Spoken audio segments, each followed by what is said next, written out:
Hello students, how are you?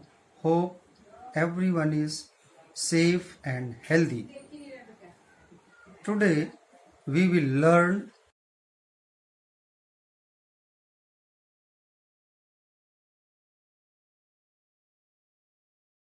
determinants.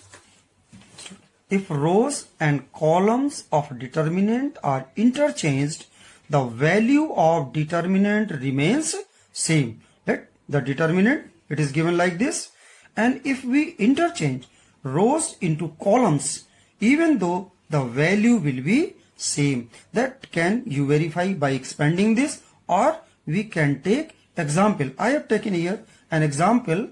The determinant is given this. Solving by, we get its value minus 39.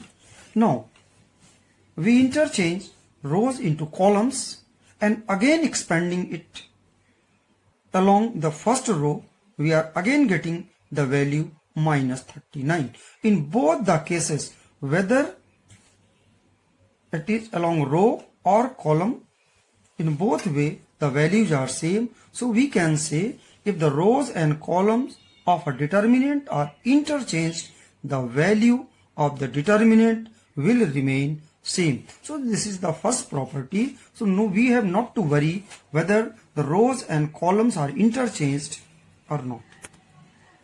Now the second one. If any two rows or columns of a determinant are interchanged, then the sign of determinant changes.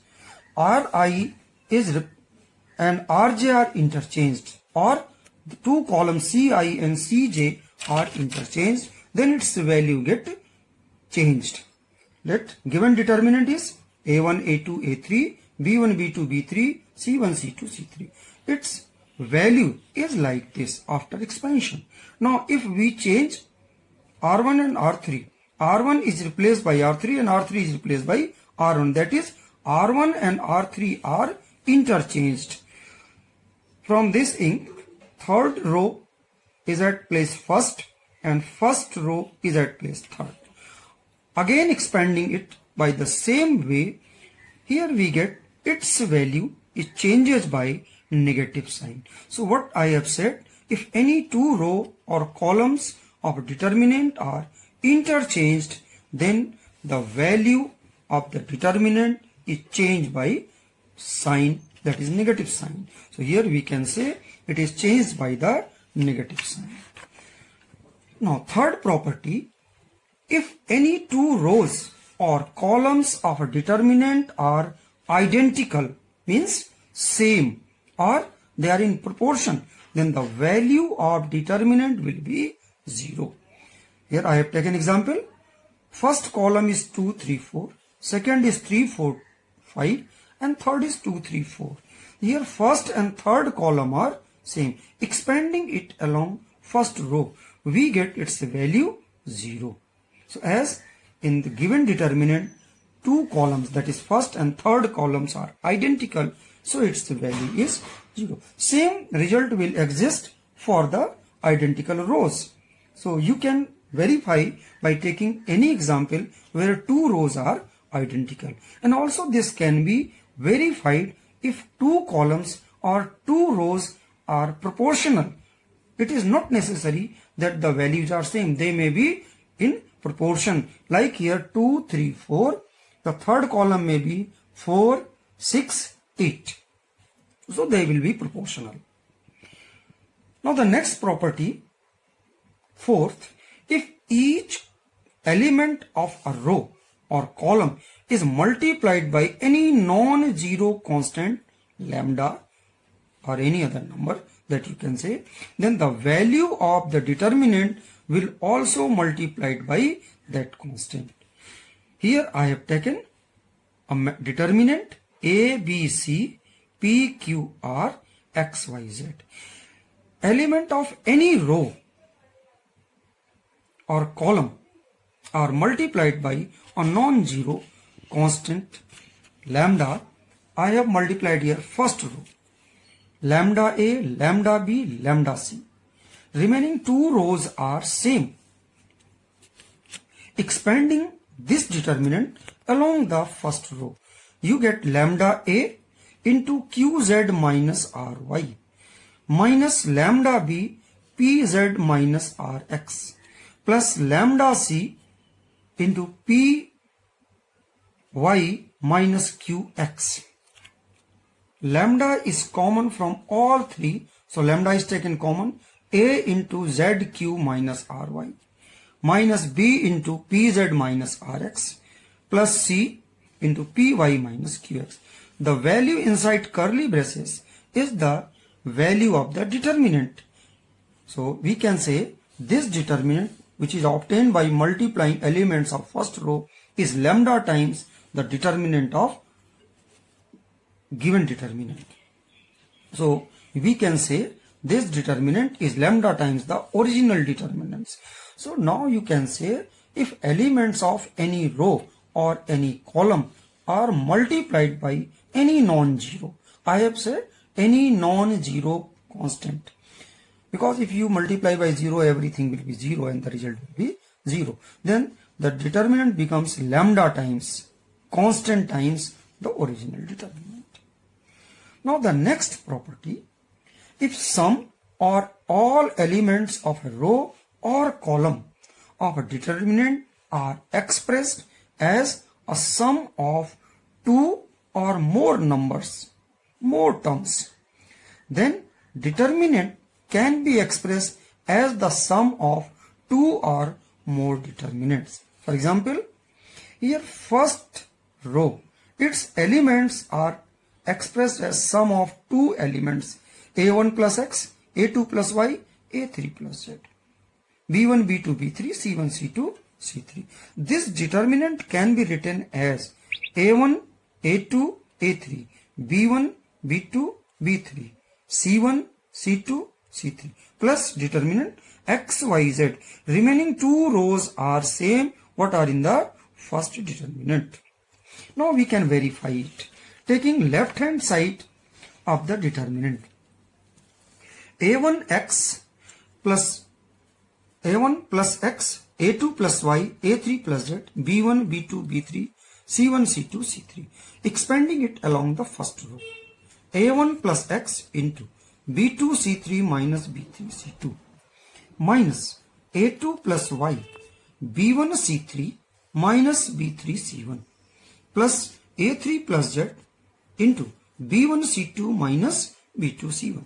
Now expanding it, a1 into b2 c3 minus b3 c2 minus a2 into b1 c3 minus b3 c1 plus a3 into b1 c2 minus b2 c1 again plus x into b2 c3 minus b3 c2 minus y into b1 c3.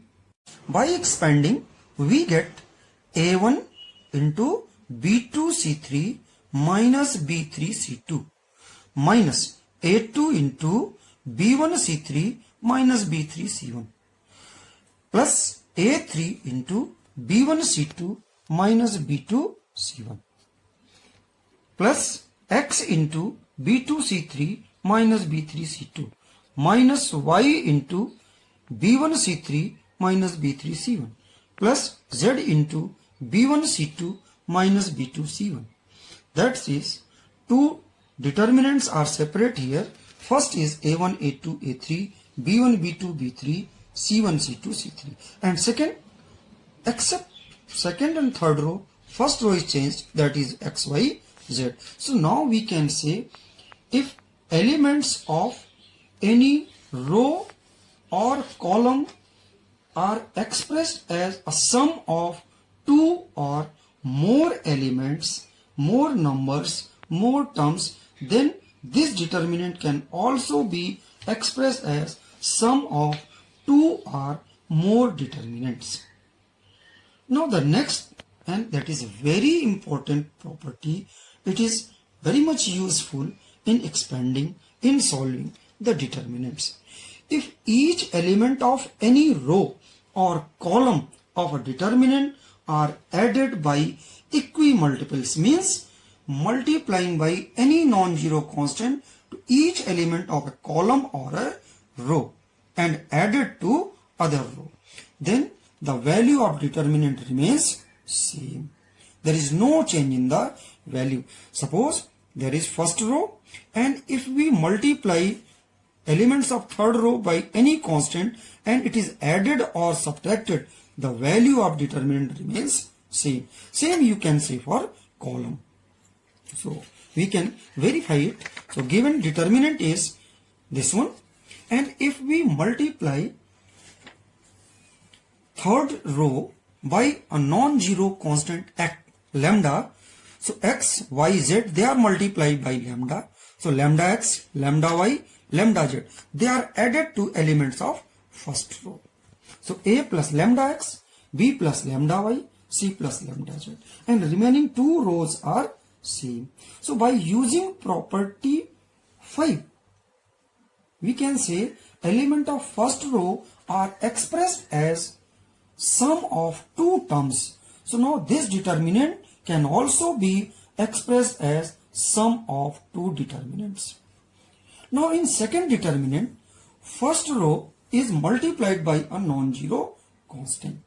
So using the property that if elements of a row or column are multiplied by non-zero constant, then determinant also get multiplied by the same constant. So here lambda we can take common, and this way it can be expressed. But in second determinant we see first row and third row are same, so its value is 0. Therefore the original determinant and determinant after adding, multiplying by the elements of third row is same.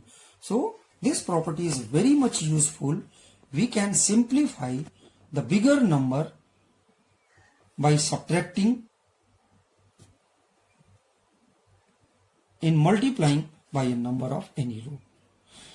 So these rows are very much helpful. These properties are very much helpful. These properties can be used to expand to solve the determinant.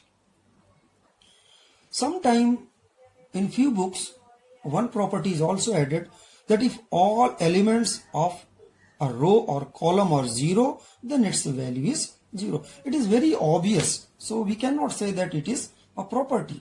If all elements are 0, so by multiplying 0 we will get everywhere 0. Now first question, using property and without expanding to solve what I was saying, if bigger number are there. In third column you can say numbers are large, 65, 75, 86. But in first two columns numbers are very small, 2, 3, 5, 7, 8, 9.